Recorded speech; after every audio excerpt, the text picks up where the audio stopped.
नमस्कार दोस्तों, स्वागत है आप सभी का भारत के सबसे बड़े ऑनलाइन चैनल अनअकैडमी पर। और भारत के सबसे बड़े ऑनलाइन चैनल अनअकैडमी के लेट्स क्रैक यूपी एग्जाम पे आप जुड़े हैं। सुबह के 9 बज चुके हैं।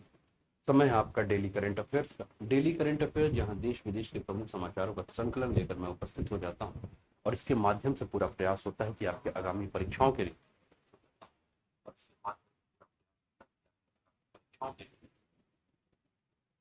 चाहे वो आपकी आगामी यूपीएससी की परीक्षा हो, या यूपीपीएससी की परीक्षा हो, सीएपीएफ हो, या सीडीएस का एग्जाम हो, या और भी कोई वनडे एग्जाम है जिसमें करंट अफेयर्स के काफ़ी इंपॉर्टेंट रोल है, उन सभी एग्जाम में आप अपना बेहतर प्रदर्शन कर सके। तो फटाफट सभी लोग ऑनलाइन आ जाइए और लाइक करके शेयर कर दीजिए अपने सारे फ्रेंड्स के साथ कि वो भी इस क्लास का एंजॉय कर सके। ग्रुप में भी एक बार शेयर कर दीजिए कि सभी क्लासेस को एंजॉय कर सके, और ग्रुप पे भी मैसेज कर दीजिए क्लास जो है स्टार्ट हो चुकी है। तो डेली करंट अफेयर्स का जो सेशन है दोस्तों, इसका जो सोर्स है वो the Hindu, Indian Express, PIB, All India Radio, Down to Earth, Indian आपका Hindustan Times, Times of India, Mint, Dainik Jagran और हिंदुस्तान जैसे समाचार पत्र हैं जो कि इसका सोर्स है, जहां से हम इन समाचारों का संकलन लेकर आपके लिए उपस्थित होते हैं। तो स्टार्ट करते हैं दोस्तों आज की क्लास का, आज के मोटिवेशनल कोट के साथ। और आज का मोटिवेशनल कोट आप सभी के स्क्रीन पर है। पसीने की स्याही से जो लिखते हैं अपने इरादों को, उनके मुकद्दर के पन्ने कभी कोरे नहीं हुआ करते। पसीने की स्याही यानी कि आपकी मेहनत। दोस्तों, जो भी मेहनत पर विश्वास करता है, जो मेहनत करना जानता है, उसे कभी हार का सामना नहीं करना पड़ता है, उसे कभी निराशा नहीं मिलती। जीवन में उतार चढ़ाव लगे रहते हैं, हार जीत लगी रहती है दोस्तों, लेकिन अंततः अगर हम बात करें तो जो पसीने की स्याही से अपने, यानी कि अपने खून पसीने की मेहनत से जो अपने कर्म पे, अपने बाहुबल पर, अपने भुजाबल पर, अपने ऊपर विश्वास रखते हैं और अपने मेहनत को करते हैं, वो हमेशा जो है जीत को प्राप्त करते हैं। चाहे देर या सभी, लेकिन जीत उन्हें मिलती ही है। ठीक है।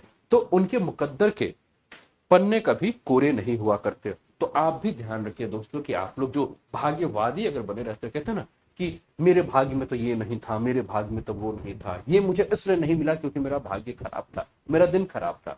दोस्तों, अगर आप मेहनत करोगे तो हो सकता है आपका एक दिन खराब हो, 2 दिन खराब हो, 3 दिन खराब हो, लेकिन चौथे दिन जरूर ही आपकी मेहनत जो है, आपके भाग्य के जो है, आपके मेहनत के सामने घुटने जरूर टेकेगी। लेकिन अगर आप भाग्यवादी हो जाओगे और सब कुछ भाग्य के ऊपर छोड़ दोगे, तो आपको असफलता मिलने के जो चांसेस है वो काफी ज्यादा है। इसलिए आज से ही ठान लीजिए कि आपको खूब परिश्रम करना है, खूब मेहनत करना है, और इतना मेहनत करना है मेरे शेरों शेरनियों को कि आपका जो भाग्य है वो ना चाहते हुए भी ईश्वर को भी आपके कर्म के सामने, आपकी मेहनत के सामने जो है वो झुकना पड़े, और वो आपसे कहे कि बस तुम्हारे अंदर वो काबिलियत है कि तुम सफलता पा सकते हो, है ना। तो थकना नहीं है, हारना नहीं है, झुकना नहीं है, रुकना नहीं है, आगे बढ़ते जाना है। अपने कर्म के ऊपर ही विश्वास करना, और कहते हैं ना वर्क इज वर्शिप, कर्म ही पूजा है। तो कर्म के ऊपर विश्वास कीजिए अपने, और लगे रहिए, सफलता आपको जरूर ही मिलेगी। चलिए स्टार्ट करते हैं दोस्तों आज के सेशन को। और आज का पहला न्यूज जो है वो आपकी स्क्रीन पर आ चुका है। अंकित सोनी, इंदु गौतम, आदित्य सिंह सोनी राठौर, प्रीति पोयम, सुषमा, उर्मिला पोयम, प्रदीप कुमार, सभी का स्वागत है और सभी का अभिनंदन है। स्टार्ट करते हैं आज के पहले न्यूज से। और पहला न्यूज का जो सोर्स है वो है हिंदुस्तान टाइम्स। हिंदुस्तान टाइम्स से लिया हुआ न्यूज है प्रधानमंत्री Jan Dhan Yojana complete 7 year, here's how to avail 10,000 overdraft facility. तो प्रधानमंत्री जन धन योजना जो है दोस्तों, इसके लगभग 7 वर्ष जो है वो पूरे हो चुके हैं, और सरकार ने बैंकों से कहा है कि प्रधानमंत्री जन धन योजना के फ्लैक्सी आवर्ती योजना की तरह खाता धारकों को माइक्रो क्रेडिट और सूक्ष्म निवेश उत्पादों को पहुंच में सुधार जो है वो सुनिश्चित करें।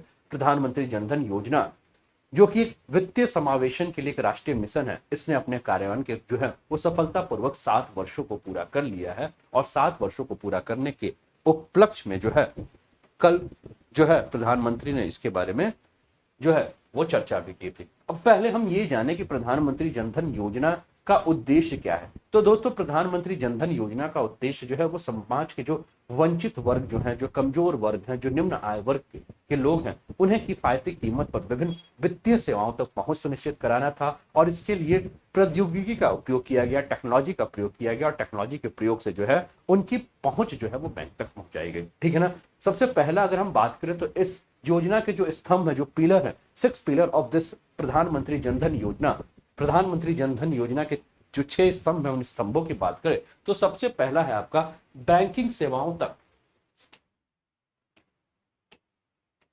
सबसे पहला क्या है, बैंकिंग सेवाओं तक सार्वभौमिक पहुंच प्रदान करना और बैंकिंग संवाददाता का निर्माण करना, शाखा और बैंकिंग संवाददाता का। दूसरा, खोले गए खातों को बैंकों की कोर बैंकिंग प्रणाली से ऑनलाइन खातों के रूप में क्या करना है, इसको जोड़ना है। ठीक है, योजना का मुख्य फोकस क्या था कि हर घर यानी कि एवरी हाउस होल्ड से हटकर हर बैंक रहित वयस्क जो है उस पर हो गया। रुपए की ओवरड्राफ्ट सुविधा के साथ हर घर में 10,000 रुपए के मूल बचत के साथ बैंक खाते हो। वित्तीय साक्षरता कार्यक्रम जो कि बचत को बढ़ावा देना, एटीएम का उपयोग, बैंकिंग कार्य हेतु बुनियादी मोबाइल फोन का उपयोग करना आदि जो है इसके अंतर्गत था। इसके अलावा अगर हम बात करें तो रुपए डेबिट कार्ड या आधार सक्षम भुगतान प्रणाली के माध्यम से इंटर ऑपरेबिलिटी की सुविधा जो है वो प्रदान करना। तो ये 6 आपको आपके स्क्रीन पर जो है स्तंभ दिख रहे हैं, ठीक है ना, आपको ये 6 स्तंभ है जिसके बारे में आपको ध्यान रखना है। और जैसे आप नोट्स बना रहे हैं, जैसे आप लोग पूछते हो ना कि सर करंट अफेयर्स के नोट्स को हम कैसे बनाएं, किस प्रकार से, तो ये जो 6 इंपॉर्टेंट पॉइंट्स हैं आपके प्रधानमंत्री जनधन योजना के 6 जो पिलर है, 6 पिलर्स ऑफ प्रधानमंत्री जनधन योजना, इसको आप लोग क्या कीजिए, स्क्रीनशॉट ले लीजिए या इसे आप क्या कर सकते हैं कि अपने कॉपी पे नोट कर लीजिए कि क्या क्या थे। ठीक है, चले आगे बढ़े। ठीक है, इसके अलावा अगर इस योजना के बारे में अगर हम बात करें तो क्रेडिट गारंटी फंड का निर्माण और बकाया मामले में बैंकों को कुछ गारंटी प्रदान करने की जो है इसके अंतर्गत योजना है। बीमा, अगस्त 2018 के बाद खोले गए प्रधानमंत्री जनधन खातों के लिए रुपे कार्ड का मुफ्त दुर्घटना बीमा कवर राशि को 1 लाख रुपए से बढ़ाकर क्या कर दिया गया, 2 लाख रुपए कर दिया गया। ठीक है ना। अब देखिए ऐसे ही जो प्रश्न आपको यूपीएससी हो या स्टेट पीएससी हो या कोई भी एग्जाम हो, यहां आपको ऐसे ही क्या करेगा कि स्टेटमेंट में चेंज कर देगा। अगस्त 2018 की जगह पे सितंबर 2019 कर देगा, है ना। ऐसे ही करके क्या करेगा, आपको डिस्टर्ब करने की कोशिश करेगा। ठीक है, 1 लाख को बढ़ाकर 1 लाख से जो 2 लाख हुआ उसको बढ़ाकर हो सकता है 4 लाख कर दे, 5 लाख कर दे, 50,000 कर दे, कुछ भी कर दे। तो आप लोग क्या करना है, इसको ध्यान रखना है। ठीक है, असंगठित क्षेत्रों के लिए पेंशन योजना के बारे में बात करें तो इसकी उपलब्धियां जो है उस पर हम देखें तो सबसे पहला है इसका लेखा जोखा। हम देखें तो अगस्त 2021 से खातों की संख्या बढ़कर 43.04 करोड़ हो गई है, जो अगस्त 2015 में 17.9 करोड़ थी। ये सबसे बड़ी उपलब्धि है दोस्तों, जिसमें क्या देखा गया कि जो खाते की संख्या 2015 में यानी कि आज से 6 साल पहले लगभग 17.9 करोड़ थी, वो अब बढ़कर लगभग 43.04 करोड़ जो है वो प्रधानमंत्री जनधन योजना के तहत जो है वो लोगों के खाते खुल गए। इसमें से 55.5% के जो जनधन खाता धारक हैं वो क्या है, महिलाएं हैं। और ये सबसे अच्छी बात है कि इसमें महिलाओं के जो खाते हैं वो सबसे ज्यादा खुले हैं। पुरुषों के अगर खातों के बारे में बात करें दोस्तों तो लगभग 66.69% यानी कि लगभग 67% के आसपास जो है वो खाता धारक जो है पुरुष है। और ये जो महिला और पुरुष हैं वो सबसे ज्यादा जो है वो ग्रामीण या अर्ध शहरी क्षेत्र के लोग जो हैं इसके अंतर्गत शामिल हैं। जमा राशि के बारे में अगर हम बात करें दोस्तों, ठीक है, तो जमा राशि के बारे में बात करें तो 2015 से 2021 के दौरान 22,901 करोड़ रुपए से बढ़कर जो जमा राशि है वो बढ़कर 1.46 लाख करोड़ रुपए हो गई। और ये सबसे अच्छी बात है, मतलब कुल मिला के जो है वो सभी तक जो है वो खाते की पहुंच जो है वो बढ़ाई गई। ठीक है ना, जनधन योजना के माध्यम से। आई होप कि सभी को ये पॉइंट जो है वो समझ में आ रहा होगा, है ना, सभी इस पॉइंट को समझ रहे होंगे। ठीक है, तो इसको नोट डाउन भी कैसे करना है आप लोग को समझ में आ ही रहा होगा। लाइक शेयर करते रहिएगा, है ना, और बने रहिएगा, बड़े ध्यान से सुनते रहिएगा सारे टॉपिक को। ठीक है, मोहम्मद आरिफ, प्रीति सूर्या, अंजलि पांडे, सभी का स्वागत है, सभी का अभिनंदन है। ठीक है, इसके अलावा अगर हम बात करें तो सक्रिय खातों के बारे में बात करें तो भारतीय रिजर्व बैंक के मौजूदा दिशा निर्देशों के अनुसार हमने देखा कि प्रधानमंत्री जनधन योजना के जो खाते हैं उस स्थिति में ही निष्क्रिय माने जाएंगे यदि खातों में 2 वर्ष से अधिक तक अगर समय में वो निष्क्रिय रहे हैं। ठीक है ना, मतलब उस खातों में किसी भी प्रकार से आदान प्रदान लेन देन नहीं हुआ है, यानी कि उसमें धन नहीं आया है या उसमें से धन नहीं गया है, तो इस प्रकार के जो असक्रिय खाते हैं उसी को ही निष्क्रिय खाता माना जाएगा। यानी कि कुल मिलाकर कहने का मतलब है कि इस प्रकार के जो खाते हैं आपके प्रधानमंत्री जनधन योजना के तहत, उन खातों में जो है वो ट्रांजैक्शन जो है वो हमेशा जो है वो दिखते रहना चाहिए। ठीक है ना। अगस्त 2021 में अगर हम बात करें तो कुल 43.04 करोड़ प्रधानमंत्री जनधन योजना खातों में से 36.86 करोड़ यानी कि लगभग 85.6% जो है वो खाते क्या थे, सक्रिय थे, जिसमें से लेन देन हमें देखने को मिल रहा है। और सक्रिय खातों की अगर हम बात करें तो इसके प्रतिशत में हम देख रहे हैं कि धीरे धीरे जो है उसमें बढ़ोतरी हो रही है। और जो ग्राहक है जिनके खाते खुले हैं प्रधानमंत्री जनधन योजना के माध्यम से, वो सभी जो लोग हैं वो क्या कर रहे हैं, अपने खातों को जो है वो प्रयोग कर रहे हैं यानी कि वो खातों में से लेन देन हस्तांतरण जो है वो क्या कर रहे हैं। इससे ये माना गया कि लगभग 85% के आसपास जो खाते हैं वो सक्रिय है। ठीक है। दूसरा जो है प्रधानमंत्री जनधन खाता जो खुला, तो उस पर आपने देखा होगा कि उन खातों पे एक कार्ड दिया गया था, डेबिट कार्ड, जिसको कि रुपे कार्ड कहा गया। तो रुपे कार्ड की जो है का जो प्रयोग है उसमें बढ़ोतरी हुई। रुपे कार्ड की संख्या और उनके उपयोग में भी क्या हुआ, समय के साथ साथ जो है हमें बढ़ोतरी देखने को मिली है। ठीक है ना। इसके अलावा एक ऐप की शुरुआत की गई थी जिसका नाम था जन धन दर्शक ऐप। ठीक है ना। तो ये जन धन दर्शक ऐप क्या है, इसको ध्यान रखिएगा आप लोग। ठीक है ना।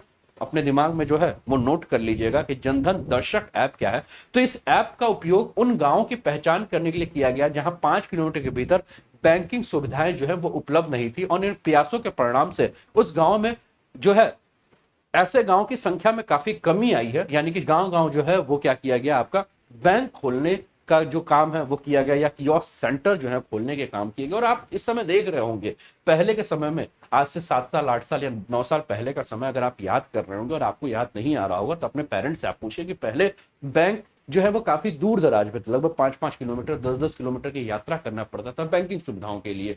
ठीक है ना। जो भी आपके कमर्शियल बैंक है, ग्रामीण स्तर पर जो थे आपके ग्रामीण क्षेत्रीय ग्रामीण बैंक या आपके कोऑपरेटिव बैंक थे। लेकिन जैसे कि अगर आप एसबीआई की बात करें, बैंक ऑफ बड़ौदा की बात करें, या पंजाब नेशनल बैंक की बात करें, या इलाहाबाद बैंक की बात करें, या सेंट्रल बैंक की बात करें, ऐसे जो भी बैंक हैं, इसको अगर आप देखें तो आपके घर के आसपास नहीं। लेकिन आज आप क्या देखेंगे कि इन सारे बैंक या तो आपके घर के आसपास आपको नजर आएंगे, या तो आपको क्या देखने को मिलेगा, इनके कियोस्क सेंटर जो है आपको देखने को मिलेंगे। ठीक है। जहां से आप रुपए का ट्रांजैक्शन जो है या लेन देन जो है वो आप आसानी से कर सकते हैं। प्रधानमंत्री जनधन योजना, महिलाओं हेतु प्रधानमंत्री गरीब कल्याण पैकेज भी शुरू किया गया था इस योजना के तहत, जिसमें प्रधानमंत्री जनधन योजना के तहत लगभग 30,945 करोड़ रुपए की कोविड लॉकडाउन के दौरान महिलाओं को प्रधानमंत्री जनधन योजना के माध्यम से इनके खातों में जो है पैसे भी आए थे। ठीक है ना। जैसे कि आपने देखा होगा कि कोविड के समय में सबके खाते में जो है पैसा भी भेजना। अब जो सरकार बहुत सारे नियमों में परिवर्तन कर रही है, जैसे कि मिड डे मील के जगह पे सरकार जो है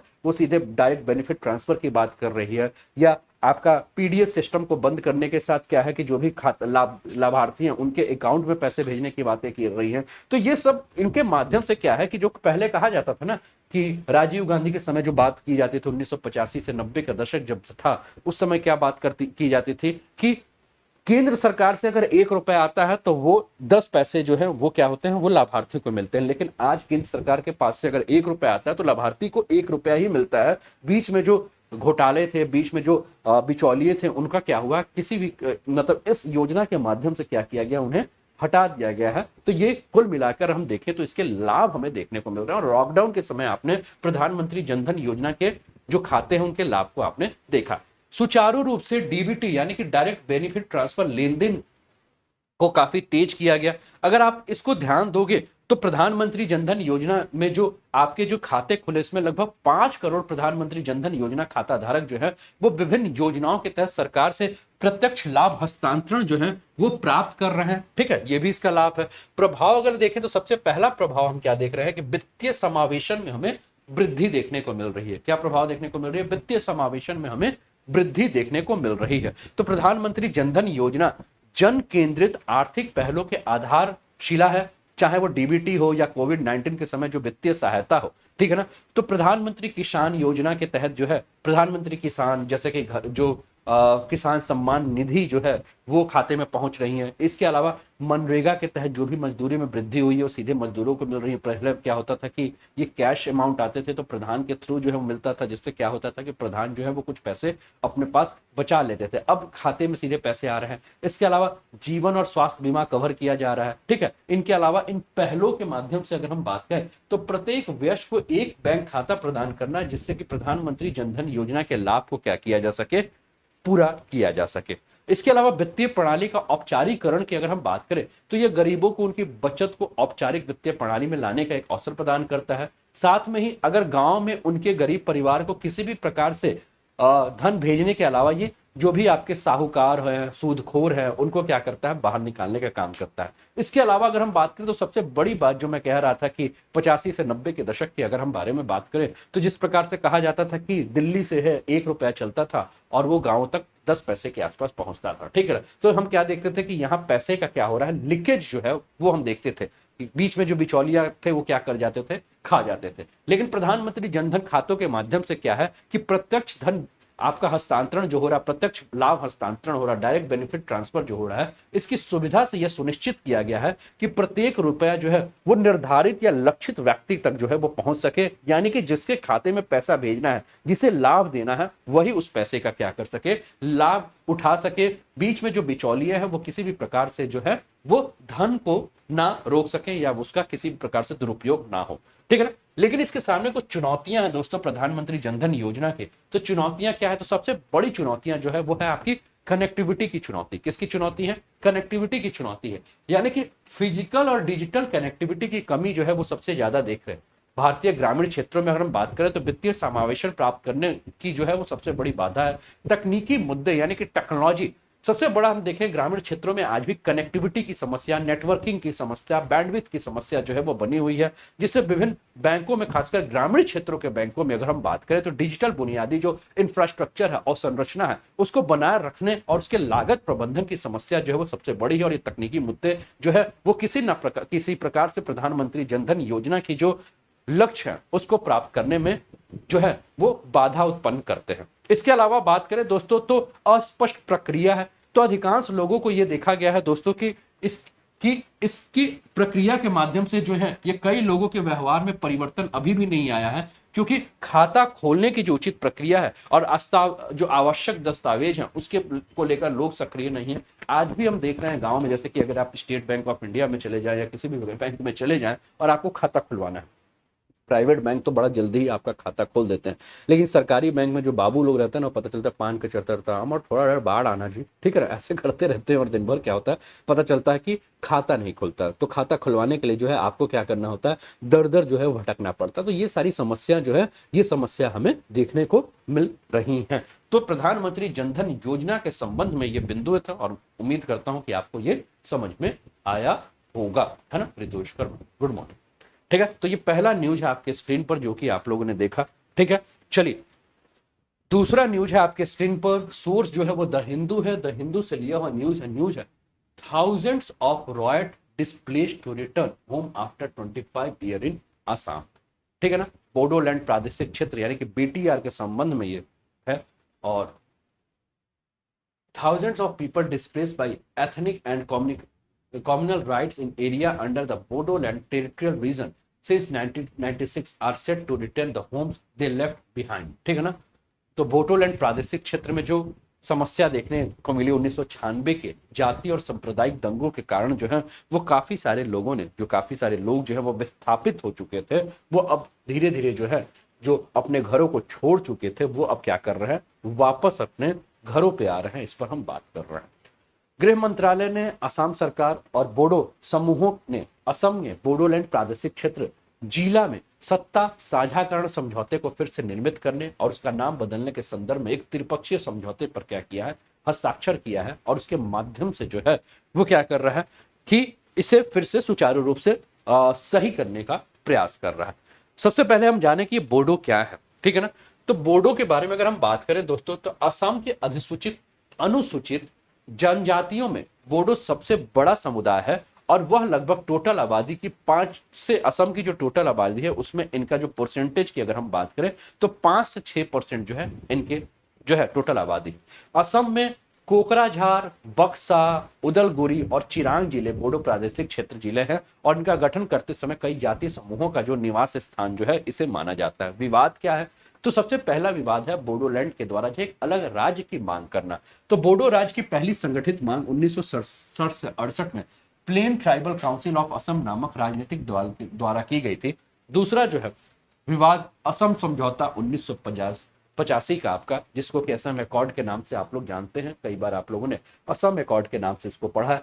तो वर्ष 1985 में जब आसाम आंदोलन की परिणति हुई थी तब असम समझौते के रूप में बोडो लोगों ने इसे अनिवार्य रूप से असमिया भाषी समुदाय के हितों को ध्यान में रखते हुए इस पर ध्यान केंद्रित करने के लिए कहा था, ठीक है ना, ठीक है। इसके अलावा अगर हम बात करें तो अगला जो समस्या वो है, तो जो आपका जो असम समझौता हुआ था जिसके परिणाम स्वरूप ऑल बोडो स्टूडेंट यूनियन और national democratic front of Bodoland के नेतृत्व में कई बोडो समूह जातियों के द्वारा समुदाय के लिए एक अलग क्षेत्र की मांग की गई थी और इसके बाद यह आंदोलन लगभग 4,000 लोगों की मृत्यु के बाद जो है वो समाप्त हुआ था।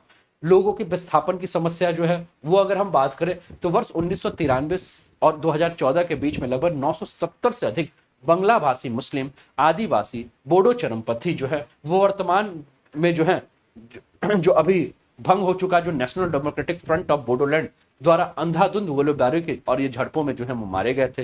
हिंसा में विस्थापित लगभग 8.4 लाख लोगों में से कुछ जर्जर राहत शिविर में रह रहे हैं, जबकि वर्तमान में अगर हम बात करें तो बोडोलैंड ट्राइबल्स रीजन के आगे के क्षेत्रों में काफी सारे लोगों को स्थानांतरित किया गया है और बोडो संथाल संघर्ष में लगभग 2.5 लाख से ज्यादा लोग जो है वो विस्थापित हो गए।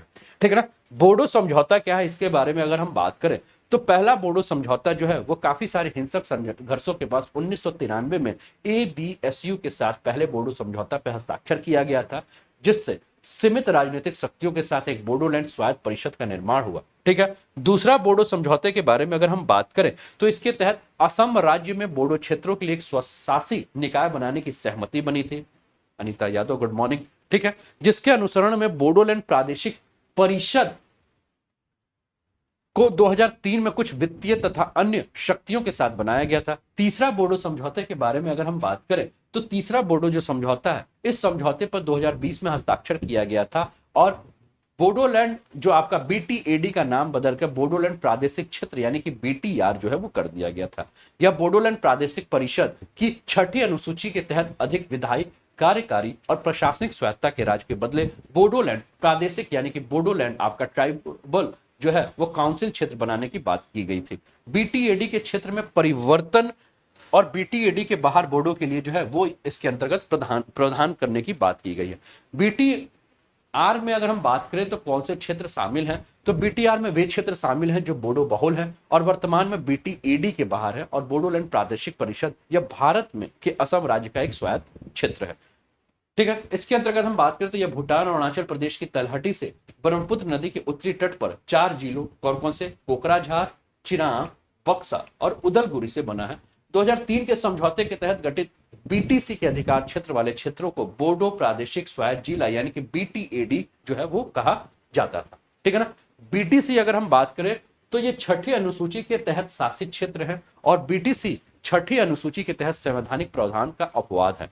इसमें 46 सदस्य हो सकते हैं जिनमें से 40 जो है वो निर्वाचित होते हैं। ठीक है। और 40 सीटों में 35 अनुसूचित जनजाति और गैर आदिवासी समुदाय के लिए आरक्षित है, 5 अनारक्षित तथा 6 जो है वो बीटीएडी के कम प्रतिनिधित्व वाले समुदाय से राज्यपालों के द्वारा जो है वो नामित होते हैं।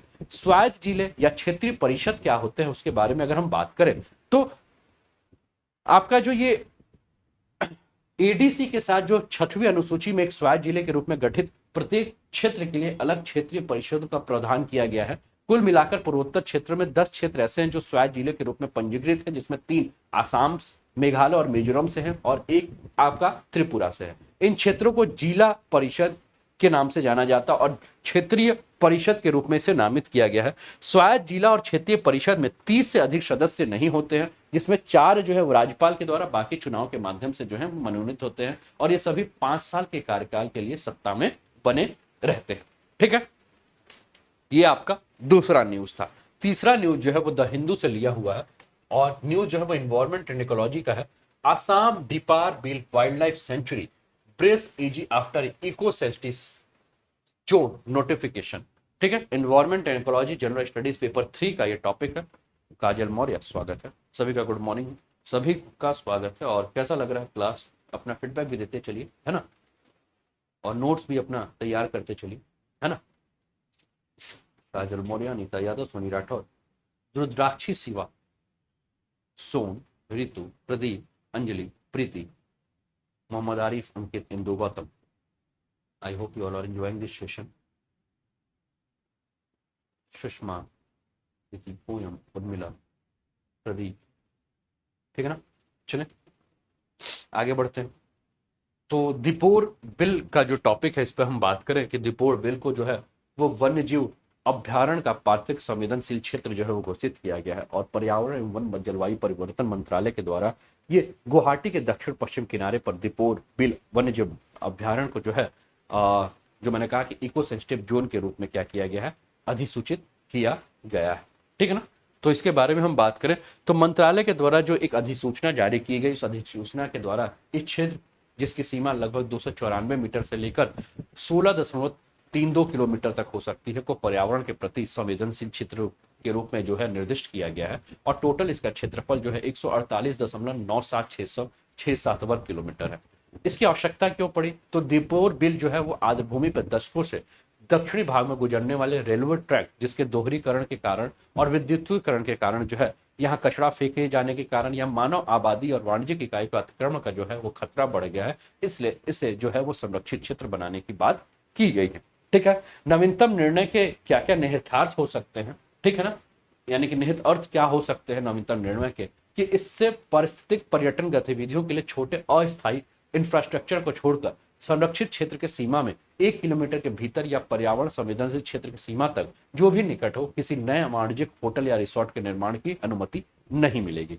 इसके अलावा अगर हम बात करें दोस्तों तो पारिस्थितिक संवेदनशील क्षेत्र में जल विद्युत परियोजना, ईंट भट्ठों, जलाऊ लकड़ी, व्यावसायिक उपयोग और प्राकृतिक जल निकायों या भूमि क्षेत्रों में अनुपचारित अपशिष्ट जो भी गतिविधियां हैं इसको क्या किया गया है, इस पर रोक लगा दी गई है।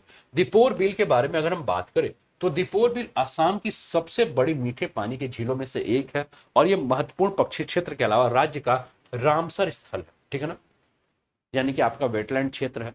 और ये ब्रह्मपुत्र नदी की मुख्य धारा के दक्षिण में और ब्रह्मपुत्र की पुरानी धारा में स्थित मीठे पानी की स्थायी झील है।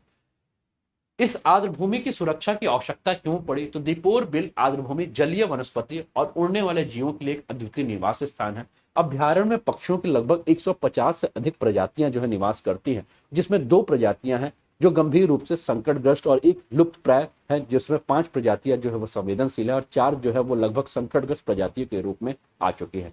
दीपोर बिल आर्द्रभूमि के निकटवर्ती रानी आरक्षित वन जो है दोस्तों, ठीक है ना, और साथ में दूसरा आरक्षित वन जो है वो आपका गरभंगा आरक्षित वन है। ये हाथियों के आवागमन जो है यहाँ होता रहता है। हाथियों की अगर हम बात करें तो हाथी गलियारा के रूप में इसे जाना जाता है आपका कौन कौन सा, रानी आरक्षित वन और गरभंगा आरक्षित वन, ठीक है। और ये जो हाथी के ये आर्द्रभूमि जो है हाथियों के आवास के लिए जो है एक अभिन्न अंग के रूप में है, तो इसके लिए भी इसको क्या है, इसको संरक्षित करने की आवश्यकता है। इसके अलावा ये अभ्यारण्य में सरीसृपों की अगर हम बात करें तो 12 से अधिक प्रजातियां जो है वो सरीसृपों की पाई जाती है। मछलियों की लगभग 50 से अधिक प्रजातियां हैं। उभयचरों की अगर हम बात करें तो लगभग 6 से अधिक प्रजातियां हैं। जलीय सूक्ष्म जीवों की लगभग बात करें तो 155 से अधिक प्रजातियां हैं, ठीक है ना। अब प्रश्न ये होता है कि ये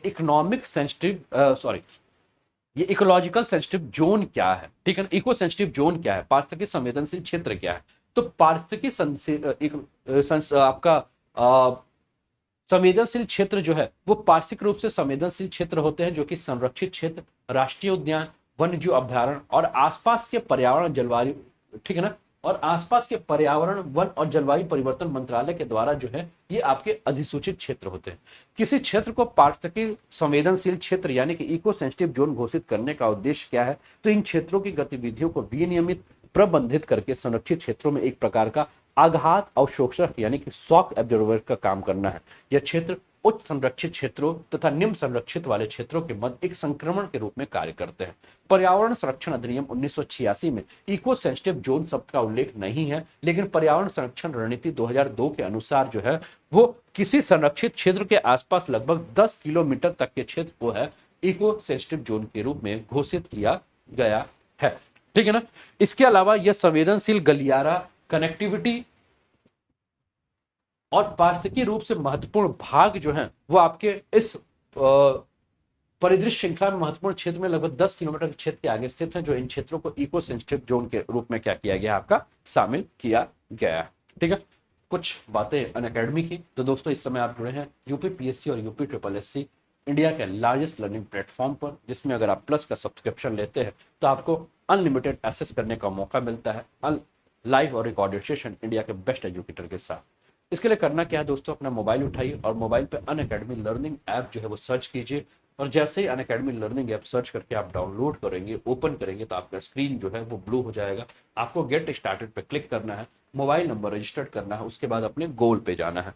जो भी आपका गोल है, जैसे कि यहाँ आपका गोल यूपीएससी हो सकता है या डिफेंस एग्जाम हो सकता है, यूपीपीएससी हो सकता है, यूपी ट्रिपल एससी हो सकता है ना, मतलब जितने भी आपके कॉम्पिटिटिव और एकेडमिक एग्जाम है वो सभी जो है वो आपके गोल में से कोई भी हो सकता है, क्योंकि ये क्लास हर एग्जाम के स्टूडेंट जो है वो देख रहे हैं। ठीक है, आपको क्या करना है, अपना गोल चूज करना है। जैसे कि अगर मैं बात करूं, मान लीजिए आपका गोल है यूपीपीएससी, तो आप यहाँ यूपीपीएससी जो है वो सर्च कर लीजिए। यूपीपीएससी सर्च करने के बाद आपको क्या करना है दोस्तों, आप यूपीपीएससी में जाइए और चूज कर लीजिए। उसके बाद क्या करना है आपको कि एक एजुकेटर को आप फॉलो कर सकते हैं। जैसा कि आपको अगर लगे तो आप मुझे अनूप उपाध्याय नाम से आप मुझे सर्च कीजिए और मुझे फॉलो कर लीजिए। जिसके बाद आपको जितने मेरी प्लस क्लासेस हैं और जितनी मेरी आपको स्पेशल यानी कि फ्री क्लासेस है, वो सभी क्लासेस देखने का आपको लाभ मिलेगा। आपको एक अनलॉक कोड याद रखना है, जैसे कि मेरा अनलॉक कोड जो है ANUP10। ठीक है, तो अनूप 10 कोड का यूज करके जितनी भी अनअकैडमी पर फ्री क्लासेस आती हैं उस क्लास का लाभ जो है वो उठाया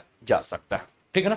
इसके अलावा बात करें दोस्तों तो अनअकैडमी का एडवांटेज क्या है, तो एडवांटेज के ऊपर बात करें तो सबसे पहला एडवांटेज ये है कि आप एनी टाइम एनीवेयर लाइव और रिकॉर्डेड सेशन जो है अपने कन्वीनियंस के हिसाब से देख सकते हैं। आपको अपॉर्चुनिटी है इंडिया के बेस्ट एजुकेटर और इन्फ्लुएंसर से जुड़ने की। आप बेस्ट कॉरस्पॉन्डेंस कोर्सेज जो है, मल्टीपल कोर्सेज जो है उसे आप एसेस कर सकते हैं। आपका एकेडमिक कैलेंडर जो है वो बन सकता है ना। वर्कशॉप, स्ट्रेटजी सेशन और मास्टर क्लासेस आप कर सकते हैं। अनलिमिटेड क्विजेस को आप होस्ट कर सकते हैं, स्टडी डिटेल पीडीएफ फॉर्म में मिलेगा। Multiple live doubt clearing session है जिसका आप लाभ उठा सकते हैं। यूपीपीएससी और UP triple SC mega subscription offer है दोस्तों, जो कि बुस्ट और यूपीपीएससी और UP triple SC preparation with this offer. 12 महीने का अगर आप सब्सक्रिप्शन लेते हैं तो 2 महीने का सब्सक्रिप्शन आपको अनअकैडमी अपने तरफ से फ्री देता है। 24 महीने का सब्सक्रिप्शन लेते हैं तो 3 महीने का सब्सक्रिप्शन जो है अनअकैडमी आपके फ्री देता है। तो इस गोल्डन अपॉर्चुनिटी का आप मिस मत कीजिए। अगर आपका सब्सक्रिप्शन एक्सपायर हो चुका है तो आप क्या कर सकते हैं कि फिर से आप सब्सक्रिप्शन ले सकते हैं। इसके लिए आप ध्यान रखिएगा, न्यू मोबाइल नंबर और न्यू आईडी का प्रयोग कीजिएगा। आप लोग न्यू ईमेल आईडी का आप लोग प्रयोग कीजिएगा, जिससे आपको ये सब्सक्रिप्शन जो है वो लाभ मिल सकता है। ठीक है ना। कोड आपको ध्यान रखना है, कोड क्या यूज करना है, अनूप 10 कोड का यूज करना है और इसके माध्यम से आप सब्सक्रिप्शन ले सकते हैं। दोस्तों अनअकैडमी बहुत जल्दी ही प्राइस हाइक कर रहा है, तो यूपीपीएससी और यूपी ट्रिपल एससी के सब्सक्रिप्शन के जो फी बढ़ने वाले हैं, तो अगर आपको सब्सक्रिप्शन लेना है तो किसी भी प्रकार से लेट मत कीजिए और सब्सक्रिप्शन का आप लाभ उठा सकते हैं। इसके अलावा दोस्तों अगर आपको लगता है कि आपके पास किसी भी प्रकार से फी की प्रॉब्लम है और आप जो है स्कॉलरशिप का लाभ ले सकते हैं, तो आप क्या कीजिए, मोबाइल उठाइए, नए मोबाइल नंबर से आप रजिस्टर्ड कीजिए और हर संडे को जो है वो स्कॉलरशिप टेस्ट होता है। आपको इस स्कॉलरशिप टेस्ट के लिए एक इनवाइट कोड होगा, जो कि इनवाइट कोड में आप अनूप 10 इनवाइट कोड का यूज कर सकते हैं, मेरे इनवाइट कोड का आप यूज कर सकते हैं। और अगर आप रैंक 1 आते हैं तो आपको अनअकैडमी की तरफ से 100% स्कॉलरशिप मिलेगा, यानी कि आप फ्री ऑफ कॉस्ट जो है वो पूरी क्लासेस जो है वो कर सकते हैं। रैंक 2 और 3 आते हैं तो आपको 50% स्कॉलरशिप मिलेगा। मतलब कि इसी कोड के माध्यम से आप इस स्कॉलरशिप डेट को देकर 50% स्कॉलरशिप आप दे सकते हैं। आपको केवल 50% ही फी जो है वो पे करना पड़ेगा, 50% जो है वो अनअकैडमी आपका पे करेगा। अगर आप रैंक 4 टू 25 आते हैं तो 25% का स्कॉलरशिप जो है वो आपको अनअकैडमी की तरफ से मिलेगा, है ना। यानी कि 25% आपको डिस्काउंट हो जाएगा और 75% ही फी आपको देना पड़ेगा। ठीक है, लेकिन कोड आपको क्या याद रखना है, एक बार कमेंट में भी आप लोग बता दीजिए। कोड आपको याद रखना है अनूप 10 और इस कोड का आप लोग को ध्यान रखना है। टेस्ट जो होगा दोस्तों इसमें जीएस के 150 प्रश्न पूछे जाएंगे एकदम यूपी पीसीएस के पैटर्न पर। मैक्सिमम मार्क जो होगा वो 200 होगा। ड्यूरेशन जो है 120 मिनट यानी कि 2 घंटे का होगा और नेगेटिव मार्किंग 0.33% है। ठीक है ना।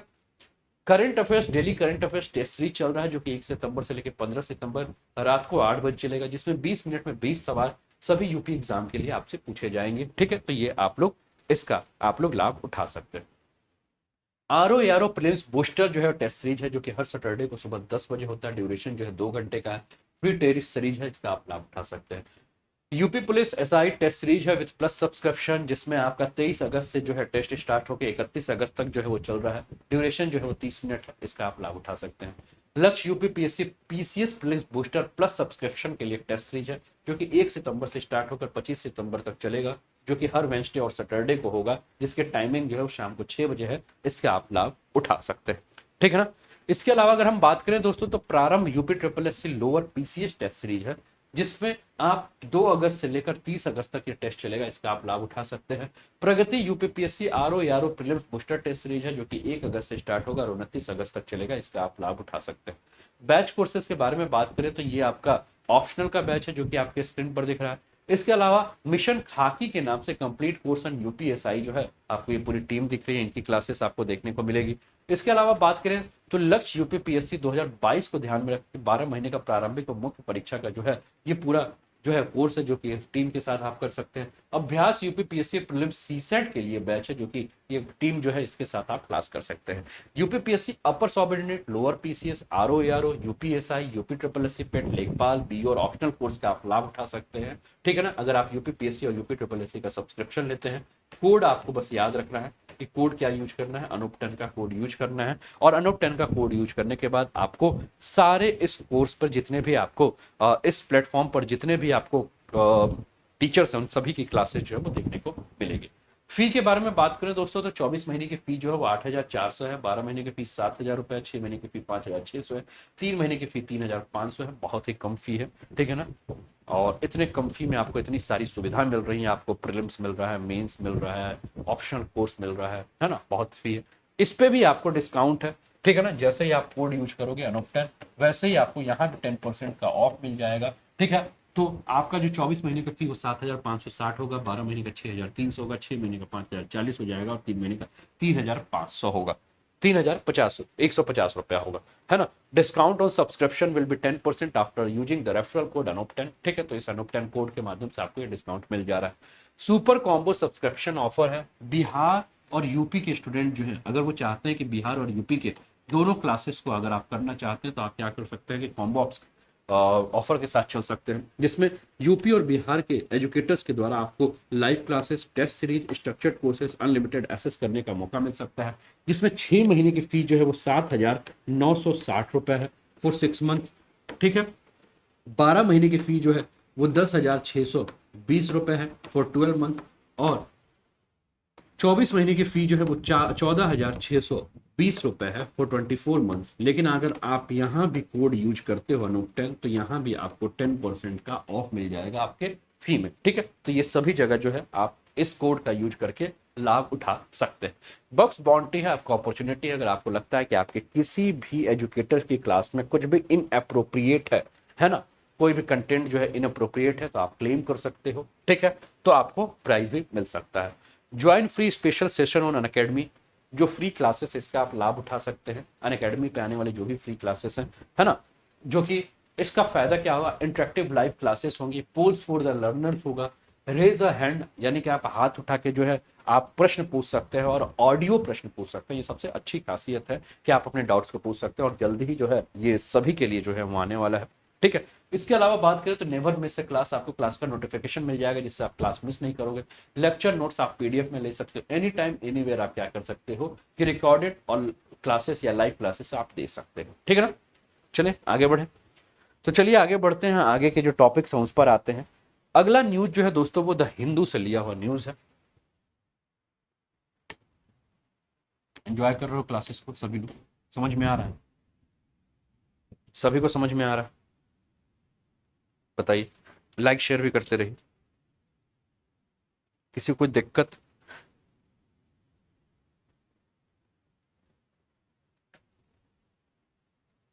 किसी को किसी प्रकार की समस्या।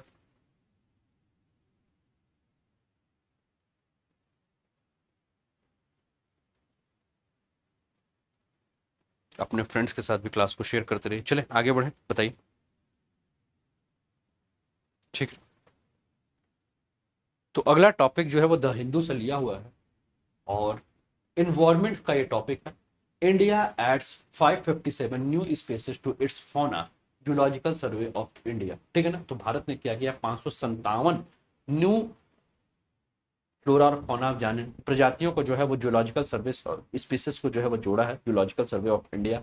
तो एनिमल डिस्कवरी टू 2020 के नाम से जो है एक दस्तावेज जो है जीवों की खोज, एनिमल डिस्कवरी 2020 के नाम से जो है एक दस्तावेज जो है वो हाल ही में भारतीय प्राणी सर्वेक्षण यानी कि जूलॉजिकल सर्वे ऑफ इंडिया के द्वारा एक प्रकाशित दस्तावेज के अनुसार जो है वो दिया गया है, जिसमें लगभग 557 जो है वो नई प्रकार के प्राणी जगत की प्रविष्टियों को जोड़ा गया है, जिसमें 407 नई प्रजातियां हैं और 150 जो है वो नए रिकॉर्ड जो है उसमें शामिल किए गए हैं, ठीक है ना। इसके बाद अगर हम बात करें तो भारत में जीव प्रजातियों की जो संख्या है उसके अंदर वृद्धि हो गई है और इसके बाद 1,02,718 जो है वो जीवों की संख्या जो है वो हो गई है। इसमें शामिल जो है वो महत्वपूर्ण कौन कौन सी प्रजातियां हैं तो सबसे पहला है आपका ट्राई मेरे सूरज सालाजार, ठीक है ना। तो ट्राई में सूरज सालाजार के बारे में बात करें तो ये अरुणाचल प्रदेश में खोजा गया एक ग्रीन पिट वाइपर की एक नई प्रजाति है। दूसरा है आपका लाइकोडोन डेकेनेंसिस, जो कि कर्नाटक में खोजा गया डक्कन उल्फ सांप की एक प्रजाति है। तीसरा है आपका सैप्रोथेका बेंगलुरु, ठीक है ना, यह बेंगलुरु शहर के नाम पर बिल में रहने वाले एक मेढक की नई प्रजाति है, ठीक है ना। चौथा है आपका एक्सीरियस अंजलाई। एक्सीरियस अंजलाई के बारे में बात करें तो केरल में खोजी गई गहरे पानी में पाए जाने वाली स्नेक इल की एक नई प्रजाति है। उसके बाद पांचवा है आपका ग्लाय ओप्टोहोराक्स गाउडू क्यूंसिस, जो कि मणिपुर में खोजी गई एक कैटफिश की नई प्रजाति है, ठीक है। इसके बाद है आपका क्लाइस्टर ग्लाटेनिनस। क्लाइस्टर ग्लाटेनिनस के बारे में बात करें तो ग्रेट निकोबार बायोस्फीयर में स्कारबर बीटल की एक नई प्रजाति है। इसके बाद बात करें दोस्तों तो आपका है मायोटीस सीएफ फ्रिटर, ठीक है ना। तो मायोसीफ सीएफ फ्रिटर के बारे में बात करें तो एक चमगादड़ की प्रजाति है जिसे पहले चीन, ताइवान और रूस में देखा गया था और पहली बार भारत के उत्तराखंड में जो है वो देखा गया, ठीक है। इसके बाद बात करें तो आपका है जुथोरा सिट्रीना गिब्सन हिली, ठीक है ना। तो ये नारंगी सिर वाली अगर हम बात करें तो ये नई प्रजाति है जो कि नारंगी सिर वाली आपकी सारिका है, जिसे पहले दक्षिण म्यांमार से लेकर दक्षिणी थाईलैंड के क्षेत्रों में देखा जाता था। अब भारत में पहली बार अंडमान निकोबार द्वीप समूह में नारकोंडम द्वीप पे इसे देखा गया है, ठीक है ना। तो कुछ प्रमुख प्रजातियां हैं जिसके बारे में मैंने आपको बताया है। अब हम बात करें कि भारतीय प्राणी सर्वेक्षण है क्या। तो भारतीय प्राणी सर्वेक्षण यानी कि जूलॉजिकल सर्वे ऑफ इंडिया जो है वो पर्यावरण और वन मंत्रालय के अधीन एक संगठन है जो कि 1916 में से स्थापित किया गया और यह देश की असाधारण रूप से समृद्ध जैव विविधता पर जानकारी बढ़ाने के लिए और जैव संसाधनों के सर्वेक्षण अन्वेषण के लिए एक राष्ट्रीय केंद्र है जिसका मुख्यालय कोलकाता में है और देश के विभिन्न भागों में 16 क्षेत्रीय कार्यालय जो है इसके स्थित है, ठीक है। चलिए अगला न्यूज है आपकी स्क्रीन पर, इलेक्शन कमीशन से संबंधित है यानी कि Indian polity general studies paper 2 का टॉपिक है और इसका जो सोर्स है वो प्रेस इंफॉर्मेशन ब्यूरो है, पीआईबी जो इसका सोर्स है न्यूज है। Election Commission of India organise 2-day SVEEP consultation workshop, a new initiative of personalised letter to new voters, unveiled companion of lyrics of SVEEP सोमगास्लो release. SVEEP क्या है इसके बारे में हम बात करें, SVEEP Election Commission of India. तो भारतीय निर्वाचन आयोग यानी कि इलेक्शन कमीशन ऑफ इंडिया ने 2 दिवसीय स्वीप व्यवस्थित मतदाता शिक्षा और चुनावी भागीदारी परामर्श कार्यशाला का जो आयोजन किया है और यह वर्ष 2009 में मतदाता शिक्षा के लिए इलेक्शन कमीशन ऑफ इंडिया का जो है वो प्रमुख कार्यक्रम में से एक कार्यक्रम है, ठीक है। इसका प्राथमिक लक्ष्य जो है वो सभी पात्र नागरिकों को मतदान करने तथा एक निर्णय और नैतिक विकल्प प्रदान करने के लिए प्रोत्साहित करके एक समावेशी और सहभागी लोकतंत्र का निर्माण करना है। इससे संबंधित पहल क्या है, तो नोटा का विकल्प जो है वो मतदाताओं को अधिकार देता है कि वो अगर उपरोक्त में से कोई भी उम्मीदवार उसको पसंद ना है तो वो नोटा को चेंज कर ले। इसके अलावा वीवीपैट आप जान रहे हैं, voter verified paper audit trail जो है यह एक स्वतंत्र सत्यापन प्रिंटर मशीन है और इलेक्ट्रॉनिक वोटिंग मशीनों से संबंध है जिसमें कि अगर आप मतदाता जो है जिसको कि वो वोट देता है, ठीक है ना, तो उसका प्रिंट आउट निकल आता है। राष्ट्रीय मतदाता दिवस, ये इलेक्शन कमीशन ऑफ इंडिया के गठन को चिन्हित करने के लिए हर साल जो है 25 जनवरी को जो है वो राष्ट्रीय मतदाता दिवस यानी कि वोटर्स डे के रूप में 25 जनवरी को मनाया जाता है और 2011 से इसकी शुरुआत हुई है। चुनावों का अपराधीकरण, तो इलेक्शन कमीशन ऑफ इंडिया ने कोर्ट के साथ ये सुनिश्चित किया है कि उम्मीदवार अपने आपराधिक रिकॉर्ड के बारे में जो है वो जो है उसको घोषित करे, किसी भी मामले में अगर लंबित है तो उसे घोषित करे कि उसके ऊपर कोई अपराध है या नहीं, ठीक है। इसके अलावा बात करें सी विजिल ऐप जो है उसके अंतर्गत शुरू की गई, तो सी विजिल ऐप जो है ये ऐप ऑटो लोकेशन डेटा के साथ जो है वो लाइव फोटो वीडियो सहित आदर्श आचार संहिता वेब संबंधी उल्लंघन का टाइम स्टैम्प साक्ष्य आधारित प्रमाण प्रदान करता है। भारत निर्वाचन आयोग के बारे में बात करें तो भारत में संघ और राज्य चुनाव प्रक्रियाओं के प्रशासन के लिए जिम्मेदार एक स्वायत्त संवैधानिक निकाय है, प्राधिकरण है, जो कि लोकसभा, राज्यसभा, राज्य विधानसभा, राष्ट्रपति और उपराष्ट्रपति के कार्यालय को चुनाव को शासन करता है। भारतीय संविधान के भाग 15 में चुनाव से संबंधित और इन मामलों के लिए आयोग की स्थापना का जो है प्रावधान है। भारतीय संविधान के अनुच्छेद 324 से लेकर 329 तक आयोग के सदस्यों की शक्तियों, कार्य व काल पात्रता से संबंधित मामलों के बारे में उल्लेख किया गया है। मूल रूप से अगर हम बात करें दोस्तों तो इसमें केवल चुनाव आयोग था, लेकिन बाद में चुनाव आयोग संशोधन अधिनियम 1989 के बाद इसे बहुसदस्यीय आपका जो है एक निकाय जो है वो बना दिया गया है, ठीक है। वर्तमान में अगर हम बात करें तो इसमें एक मुख्य चुनाव आयुक्त होता है, चीफ इलेक्शन कमिश्नर होता है, और इसके साथ अगर हम बात करें तो दो और भी चुनाव आयुक्त होते हैं जिन्हें राष्ट्रपति के द्वारा नियुक्त किया जाता है। ठीक है, इसके अगर कार्यकाल के बारे में बात करें तो 6 वर्ष की अवधि या 65 वर्ष जो भी पहले हो तब तक ये पद धारण करता है। ठीक है, तो ये जनरल स्टडीज पेपर 2 का जो है टॉपिक था आपका इलेक्शन कमीशन ऑफ इंडिया, और इलेक्शन कमीशन ऑफ इंडिया का जो स्विप है इस पर आपने ये न्यूज देखा। अगला न्यूज जो है दोस्तों ये आपका मिंट से लिया हुआ है। ठीक है ना, न्यूज़पेपर जो है मिंट यहां से कटिंग है। Rajnath Singh commission offshore patrol vessels ICGS Vigraha. ठीक है ना, तो the handing over the vessels by L to the Indian defence ministry showcases its commitment to Atmanirbhar Bharat. तो आईसीजीएस विग्रह जो कि भारतीय तटरक्षक जहाज विग्रह को एक अपतटीय निगरानी जहाज है जो कि भारतीय तटरक्षक बल को कमीशन किया गया है, और यह वर्ष 2015 में हस्ताक्षरित रक्षा अनुबंध के तहत लॉर्सन एंड ट्रूबो यानी कि एल के नाम से आप जिसको जानते हैं के द्वारा निर्मित एक अपतटीय निगरानी जहाज यानी कि ओपीवी जहाजों की श्रृंखला का एक अंतिम पोत है, जिसको कि मई 2021 में ओपीवी सजग को आईसीजी में कमीशन किया गया था, उसके आगे का ये है। ठीक है ना, आईसीजीएस विग्रह के बारे में अगर हम बात करें कि आईसीजीएस विग्रह है क्या, ठीक है ना, इसके खूबियों के बारे में बात करें तो लगभग ये 98 मीटर लंबा, 15 मीटर चौड़ा और 3.6 मीटर ड्राफ्ट है।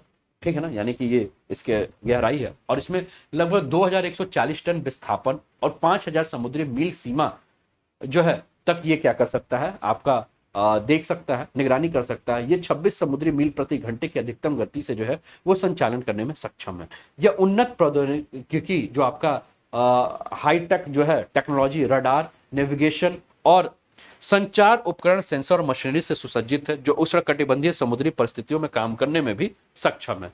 यह एक एकीकृत पूर्ण प्रणाली यानी कि इंटीग्रेटेड ब्रिज सिस्टम, एकीकृत मंच प्रबंधन प्रणाली यानी कि इंटीग्रेटेड प्लेटफॉर्म मैनेजमेंट, स्वचालित बिजली प्रबंधन प्रणाली और उच्च विद्युत बाहरी अग्निशमन प्रणाली से भी सुसज्जित है। पोत 40/60 बोफोर्स तोप से लैस है और अग्नि नियंत्रण प्रणाली के साथ दो 12.7 मिलीमीटर स्थिर रिमोट कंट्रोल गन से सुसज्जित है। ठीक है ना, इसकी विशेष क्षमता के बारे में बात करें दोस्तों तो ये बोर्डिंग ऑपरेशन, खोज और बचाव, कानून प्रवर्तन और समुद्री गश्त के लिए एक जुड़वा इंजन वाले हेलीकॉप्टर तथा 4 उच्च गति वाले नौकाओं को एक साथ ले जाने में सक्षम है आपका ये आईसीजीएस विग्रह। ठीक है ना, समुद्र में तेल को रिसाव रोकने के लिए और प्रदूषण प्रक्रिया के उपकरण को ले जाने में भी ये सक्षम है। अपतटीय गश्ती वाहन यानी कि ओपीवी होता क्या है इसके बारे में बात करें तो ओपीवी लंबी दूरी की सतही जहाज है जो भारत के समुद्री क्षेत्रों में संचालन में सक्षम है, जिसमें हेलीकॉप्टर संचालन क्षमता वाले द्वीप क्षेत्र भी शामिल है।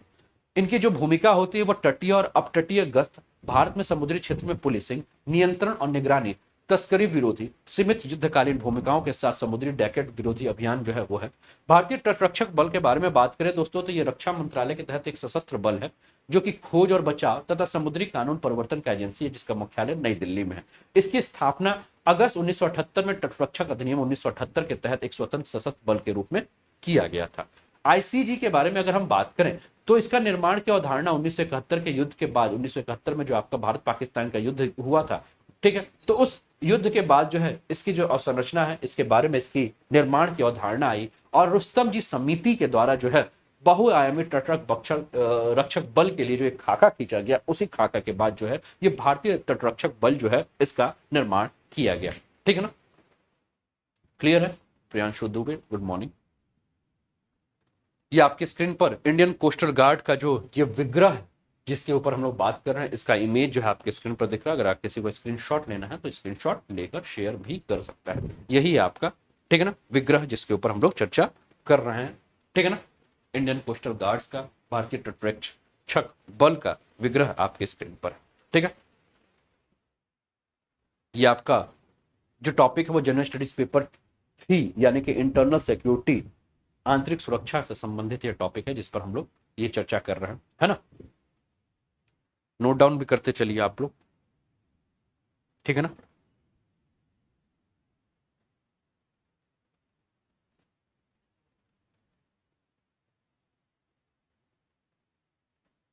चलिए आगे बढ़े। तो इसके ऊपर हम बात कर रहे थे क्या कि इसकी अवधारणा जो 1971 में जो है रुस्तम जी समिति द्वारा बहुआयामी तटरक्षक बल के लिए जो है खाका तैयार करने के बाद की गई थी। ठीक है ना, इसके अलावा अगर हम इसके बारे में बात करें तो ये जो आपका भारतीय तटरक्षक बल जो है, ठीक है, ये जो है आपका जो भी भारत के सीमाओं के सन्निहित क्षेत्र है या विशेष आर्थिक क्षेत्र जो है ना, आपका एक्सक्लूसिव इकोनॉमिक जो जोन है सहित भारत के जो भी क्षेत्रीय जल है इसके अधिकार क्षेत्र के अंतर्गत आते हैं, इनकी रक्षा करता है। और यह भारत के समुद्री क्षेत्र में समुद्री पर्यावरण संरक्षण के लिए भी एक जिम्मेदार है और भारतीय जल में तेल रिसाव की प्रतिक्रिया हेतु प्राधिकरण और समन्वय का भी काम करता है भारतीय तटरक्षक बल। ठीक है, अगला न्यूज जो है दोस्तों वो आपके स्क्रीन पर है, सभी के स्क्रीन पर अगला न्यूज जो है वो आ चुका होगा। ठीक है ना, सभी के स्क्रीन पर आ चुका है। अगला न्यूज है आपका द इंडियन एक्सप्रेस से लिया हुआ न्यूज है photo show hurricane Ida path destruction across the Louisiana. ठीक है ना, तो ईडा हरिकेन के बारे में हम बात कर रहे हैं और हाल ही में ईडा हरिकेन अमेरिका के लुसिनिया से टकराया है और यह एक अत्यंत खतरनाक श्रेणी 4 का हरिकेन है और यह अमेरिका के अब तक के सबसे शक्तिशाली तूफानों में से एक है। ठीक है ना, कटरीना 2005 में आया था। हरिकेन की तबाही के बाद बनाए गए सैकड़ों मील लंबे सेतु के लिए भी यह ईडा हरिकेन जो है वो बहुत बड़ी चुनौती जो है वो बनकर सामने आ रहा है, जिसके बारे में हम बात करेंगे। और ये जनरल स्टडीज पेपर 1 यानी कि इंडियन ज्योग्राफी का है और ये क्लाइमेट से है आपका जो, ठीक है ना, क्लाइमेट टॉपिक से संबंधित ये है।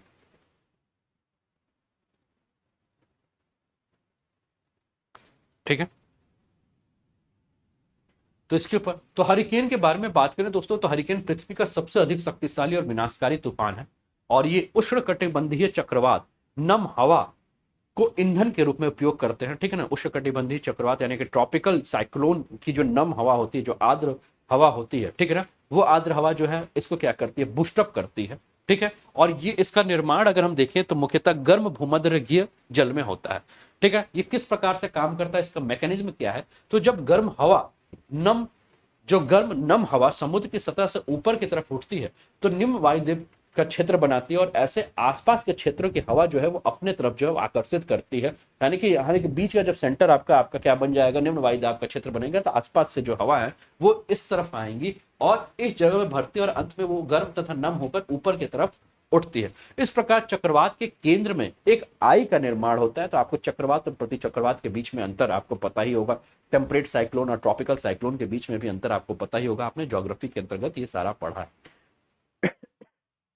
तो जो चक्रवात है, चक्रवात के केंद्र में अगर हम बात करें तो आंख यानी कि आई का निर्माण करती है और ये चक्रवात का सबसे शांत भाग होता है। ठीक है ना, यहाँ क्या होता है, एकदम शांत हो, क्योंकि यहाँ हवा चक्रवात के केंद्र में पहुंचने से पूर्व ही क्या होती है, गर्म होकर ऊपर की तरफ उठ जाती है। जब गर्म हवा ऊपर की तरफ उठती है तो ठंडी हो जाती है और ठंडी होने के बाद ये जो इनके अंदर नमी होता है वो बादल का निर्माण करते हैं और बादल हवाओं की प्रणाली आगे बढ़ती रहती है और घूमती रहती है। यह विक्षोभ समुद्र की गर्मी और उसकी सतह से वाष्पित होने के कारण जो है वो जल उत्पन्न होता है। आपके स्क्रीन पर जो है ये सैफिर सिम्पसन हरिकेन विंड स्केल दिख रहा है, ये 5 कैटेगरी दिख रहा है, कैटेगरी 1 2 3 4 5। कैटेगरी 1 के बारे में बात करें तो इसकी स्पीड जो है वो 74 से लेकर 95 मीटर पर आवर की स्पीड होती है। जो कि डैमेज के बारे में बात करें तो very dangerous wind will produce some damages. उसके बाद जो सेकंड कैटेगरी की है वो आपकी 96 से लेकर 110 माइल पर आवर की बात है, मीटर नहीं माइल इसको करिए। ये extremely dangerous winds will cause extensive damage. तीसरा जो है वो 111 से लेकर 129 माइल पर आवर के स्पीड से चलती है और ये डैमेज की बात करें तो डिवास्टिंग डैमेज विल अकर। चौथा जो 130 से लेकर 156 माइल पर आवर की स्पीड से चलती है, जिसको कि काटास्ट्रॉफिक डैमेज के बारे में अगर हम बात करें तो कहते हैं कि काटास्ट्रॉफिक डैमेज अकर होता है। सबसे खराब जो 5वीं स्थिति है जिसमें 157 माइल पर आवर के या उससे ऊपर की जो स्पीड है, जिसको कि काटास्ट्रॉफिक डैमेज विल अकर। इसका अगर आप चाहें तो स्क्रीनशॉट लेकर आप रख सकते हैं। ठीक है ना, काटास्ट्रॉफिक डैमेज विल अकर। तो ये सैफिर सिम्पसन हरिकेन विंड की जो 5 कैटेगरी है, पहली कैटेगरी की स्पीड 74 से लेकर 95 माइल पर आवर, दूसरे की 96 से लेकर 110 माइल पर आवर, तीसरे की 111 से 129 माइल पर आवर, चौथे की 130 से 156 माइल पर आवर और पांचवे की 157 से लेकर या उसके ऊपर की जो है स्पीड जो है वो आपको दिख रहा है। तो इसका भी स्क्रीनशॉट आप लोग ले लीजिए, है ना।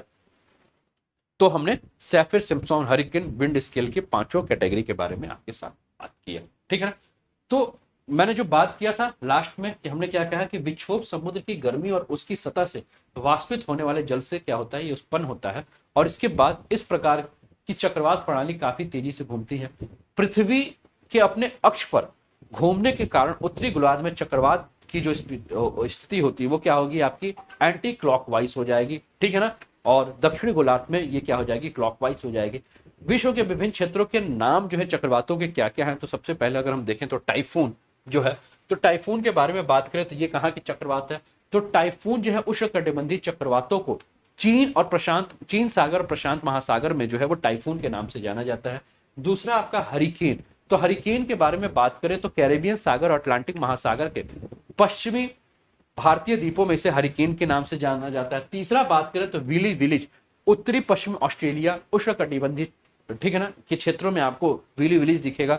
चौथा है आपका उष्णकटिबंधीय चक्रवात, तो ये दक्षिण पश्चिम प्रशांत और हिंद महासागर के क्षेत्र में आपको देखने को मिलेंगे। ये विश्व के जो विभिन्न प्रकार के चक्रवात हैं जिसका नामांकन आपके सामने है। हरिकेन के वर्गीकरण के बारे में बात करें दोस्तों, तो हरिकेन की तीव्रता को सैफिर सिम्पसन हरिकेन विंड स्केल पे मापा जाता है, जो कि अभी हमने एक चार्ट के माध्यम से देखा, जो हवा की गति के आधार पर इसके 5 भागों में क्या करता है, इसको मापता है। श्रेणी 3 या उससे अधिक आने वाले हरिकेन को प्रमुख खतरनाक और हरिकेन रूप में वर्णित जो है वो किया जाता है, ठीक है ना। अगला न्यूज है दोस्तों आपके स्क्रीन पर, द हिंदू से लिया हुआ न्यूज है यूएन बैन्स ब्रिटिश स्टैंप्स इन चागोस आइलैंड। चागोस द्वीप समूह में ब्रिटिश स्टैंप पर क्या किया गया है, यूनाइटेड नेशन यानी कि संयुक्त राष्ट्र ने जो है वो प्रतिबंध लगा दिया गया है, ठीक है। तो इसके ऊपर हम देखते हैं क्या है न्यूज।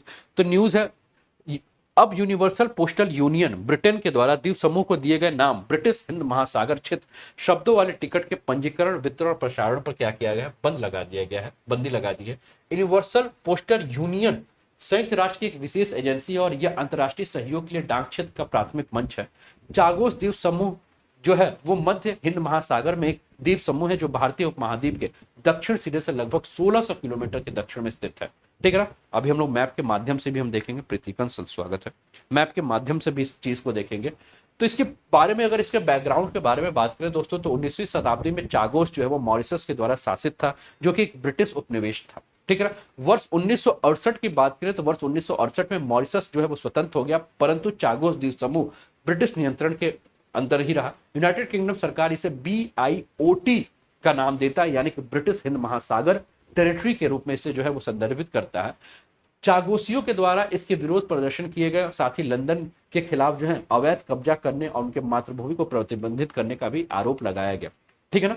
आपके स्क्रीन पर जो है ये दिख रहा होगा, ठीक है ना, ये चागोस आइलैंड दिख रहा है, ये आपको अपना प्यारा भारत आपको नजर आ रहा होगा, है ना, ये भारत का दक्षिणी सिरा आपको नजर आ रहा है। और यहाँ अगर आप देखें तो आपको चागोस आइलैंड जो है वो आपको नजर आ रहा होगा, ठीक है ना, जो कि ब्रिटिश इंडियन ओशियन टेरिटरी है। ये आपका मेडागास्कर है, ये आपका मॉरिशस आपको नजर आ रहा है ना, ये आपको मॉरिशस नजर आ रहा होगा, ये सेशल्स नजर आ रहा है और ये चागोस नजर आ रहा है, ठीक है ना, सभी को दिख रहा है। ग्रेट चागोस बैंक, ठीक है, डियागो ग्रेसिया, ठीक है, सभी को नजर आ रहा है। तो इसका भी स्क्रीनशॉट चाहे तो आप ले सकते हैं, है ना। ये Chagos island British Indian ocean territory, ठीक है, इंडियन ओशियन में है, अरेबियन सी में के नीचे आप आइए इंडियन ओशियन, ठीक है, तो आपको दिख रहा है और ये इंडिया आपको, तो इसका आप स्क्रीनशॉट चाहे तो ले सकते हैं, ठीक है, क्लियर है।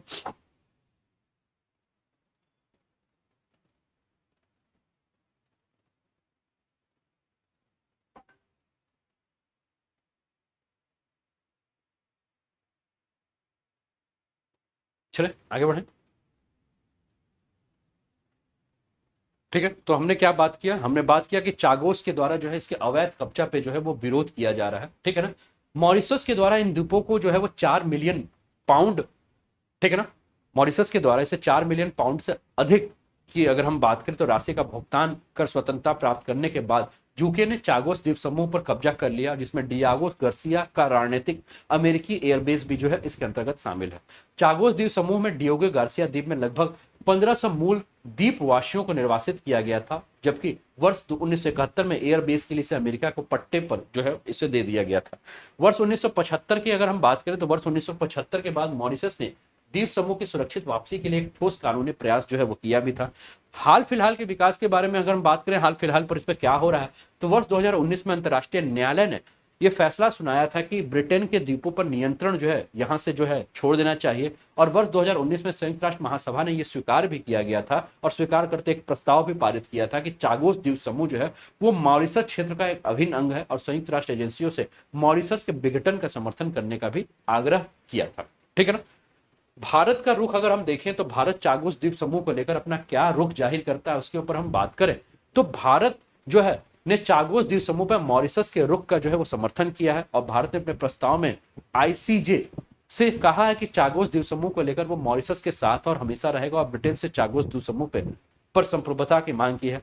भारत हिंद महासागर में अपने पड़ोसी मॉरिशस के साथ अपने उपनिवेश विरोधी साख के लिए भी प्रतिबद्ध है।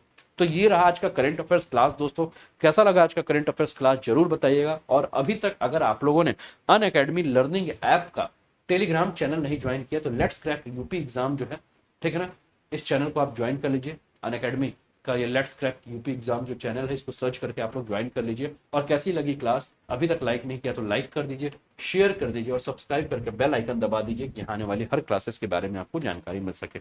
अगली मुलाकात अभी हमारी 11 बजे जो है वो प्लस क्लास पे होगी, तो प्लस क्लास को आप लोग ज्वाइन कर लीजिएगा। उसके बाद अगली मुलाकात शाम को 4 बजे आपकी ज्योग्राफी क्लासेस में होगी। ठीक है, अपना फीडबैक जरूर दीजिएगा और कैसा लगा ये भी जरूर बताइएगा। करंट अफेयर्स में किसी भी प्रकार की कोई समस्या तो नहीं। कल से करंट अफेयर्स की क्लास में थोड़े से बदलाव को हम जो टॉप 10 क्वेश्चन जो है उस बदलाव के साथ हम लेकर आएंगे और भी जो बदलाव है उसको लेकर हम करंट अफेयर्स की क्लास को और भी उम्दा बनाने की कोशिश करेंगे जिससे कि आप लोगों को इस पे और भी रोचकता बनी रहे। उत्तर प्रदेश के समाचारों का भी संकलन जो है वो जल्दी ही लेकर हम उपस्थित होंगे आपके साथ, जैसे कि उत्तर प्रदेश के बहुत सारे समाचार जो छूट रहे हैं वो आपके ना छूटे। ठीक है, तो चलिए मिलते हैं 11 बजे, तब तक अपना ध्यान रखिए। जय हिंद, जय भारत।